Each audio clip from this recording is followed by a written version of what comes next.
মৃত্যু এনেদৰে আহেনে মানুহৰ জীৱনলৈ? এক শিহৰণকাৰী হৃদয় বিদাৰক ঘটনা। বৰ্তমান গোটেই অসমে কান্দিছে এই ঘটনাটোৰ বাবে। আপোনাৰ চকুলো বৈ আহিব সম্পূৰ্ণ কথা জানিলে। মৃত্যু এতিয়া একেবাৰেই সহজ। ক'ত কেতিয়া কাৰ বাবে মৃত্যু ৰৈ আছে হয়তো কোনেও নাজানে। এইবাৰ এজন বন্ধুৱে এজন বন্ধুৰ কেনেকৈ জীৱন কাহিলে শুনিলে আপোনাৰ বুকু কঁপি উঠিব।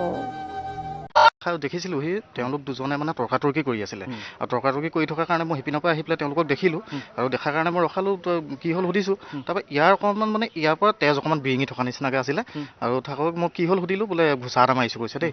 ঘোচা এটা মাৰিলোঁ, মোলৈ দণ্ড নালাগিবি আহ বুলি কৈ পেলাই আৰু দুইজনকে লৈ আহিলোঁ। তেনেকুৱাতে মোৰ ভাইটি এটা গাড়ী চলায় মানে সি সিপিনৰ পৰা আহিলে। তাৰপিছতে সিও আহি ৰখালত ই ক'লে যে মোক লৈ যা, আৰু ইয়াক মানে সিয়ে তুলি আনি এই ইয়াত থৈ গ'লি মানে ঘৰত থৈ গ'লত তাক সুধিছিলে তই যদি বেছিকৈ দুখ পাইছ এতিয়া মই মেডিকেল লৈ যাওঁ। তাৰপৰা সি দুখ নাই পোৱা, হ'ব মই ঠিকে আছোঁ বুলি কৈছে। আৰু সি ধুনীয়াকৈ মানে খোজ চোজো ধুনীয়াকৈ কাঢ়ি মেলি আহিছিলে। অহাৰ কাৰণে সিও ইমান মানে হেৰি নকৰিলে, ময়ো তাহাঁতক সিমানতে পালোঁ, পাই পেলাই ময়ো গুচি আহিলোঁ। দুটা বন্ধুৱে আছিলে? হয়, দুটা বন্ধু। এখনৰ নামটো জিন্তু ভূঞা আৰু ইটোৰ নামটো পল্লৱ শইকীয়া। হয়। আচ্ছা, ঠিক। কোন কোন আছে তাৰ ঘৰত? তেখেতৰ ৱাইফ আছে আৰু এটা সৰু বাচ্ছা আছে আৰু আপোনাৰ ককায়েক আৰু নবৌৱেক আৰু মাক আছে।